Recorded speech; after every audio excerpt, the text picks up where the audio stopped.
Hey, what's up guys? OutdoorVector here. So we took a quick trip to Mammoth Cave National Park, and that's in Kentucky. And we actually drove up from Nashville, and so it took about an hour and a half to drive up I-65 to get to Mammoth Cave National Park.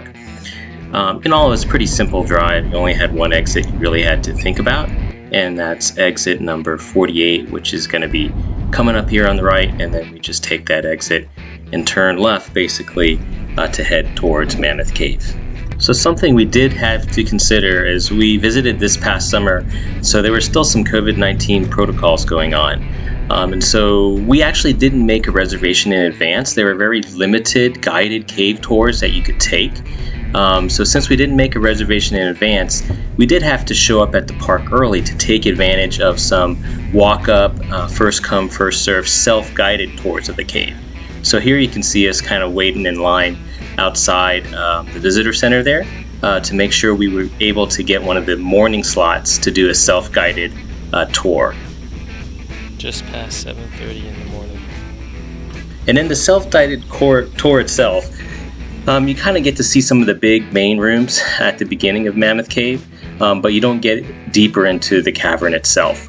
But here you can see some of the times of the reserved tours that you could reserve in advance, and I recommend you do that if you want to get one of these guided tours by a ranger. So Mammoth Cave is actually the world's largest known, longest cave system, and it's actually a pretty cool place to visit.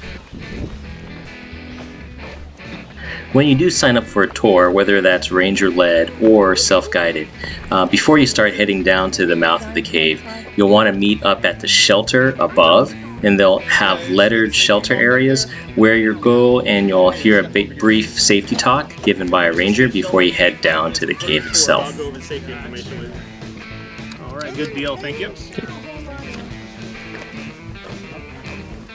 be careful going down the stairs. This is a zone right here. Ooh. Yeah. Whoa, that's some cool air. Wow. This is some cool air. You put your sweatshirt on?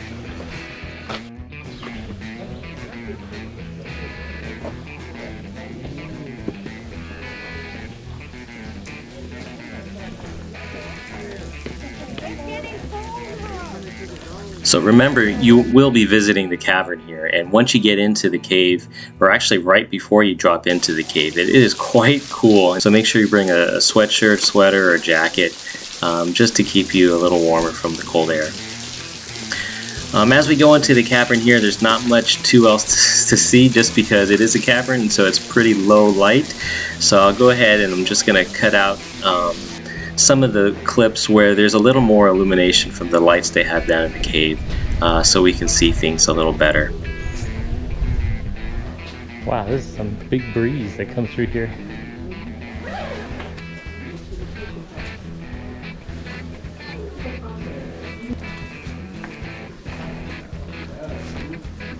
So since we were on the self-guided tour, there was no actual ranger to tell us about what we're seeing, but there are these nice signs throughout the cave which give you some of the history and also some of the scientific research that's going on in the caverns and archaeological research. The planted emerald, ferns and rockers often grow here on rocks, and though very few other plants can survive the dim light. You said no flash, right? Yeah, you take pictures, no flash. I think just because you blind people's eyes. So with the low light in the cavern itself, video is pretty difficult, but if you've got a night sight mode on your camera or your phone, that seemed to work really well. If you just don't move.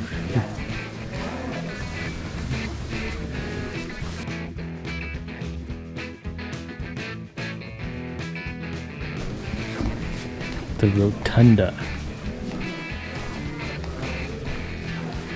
In these next couple of shots, I took a lot of pictures in night sight mode on my Pixel 3 XL, and they actually came out pretty good. You just have to stay still when you're taking the picture itself.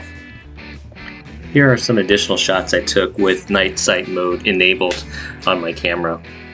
This one room that we're in right now is called the Rotunda. It's a really large room and has a lot to look at, and there's plenty of signs all around for you to read about what you're looking at.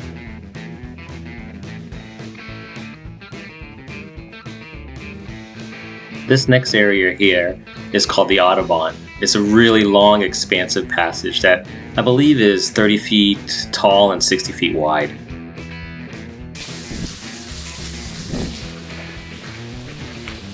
So here we are coming out of the cavern itself. Being a self-guided tour, I thought it was still enjoyable, even though it was a lot of just reading signs. But that's kind of our own fault because we didn't make any reservations in advance. So I do recommend, if you are planning to visit the cave, to try to make an early reservation on a guided tour with a ranger.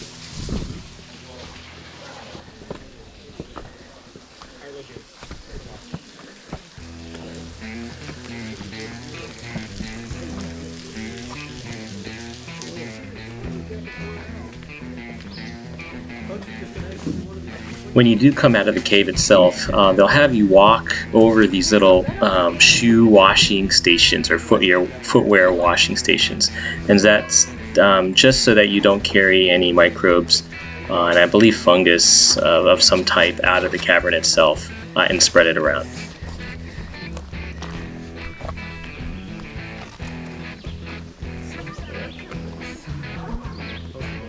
So when you come out of the cavern itself, instead of going straight back up to the visitor center and parking lot area, we decided to take this trail to the right, which basically goes up to the Mammoth Cave Lodge area, where you can actually book some rooms, so should you so desire to stay there itself.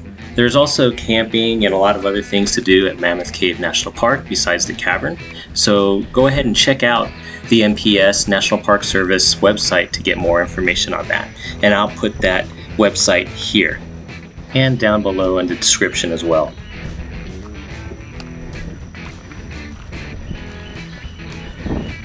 So even though we didn't get to go on a guided tour, we did think the trip out to Mammoth Cave was worth it. The cave itself is really massive, and it was just kind of cool to see the scale of the place. Recommend you give it a visit and give it a try.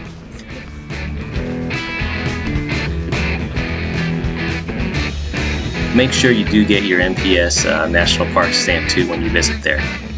Well, until next time, have a great time outdoors.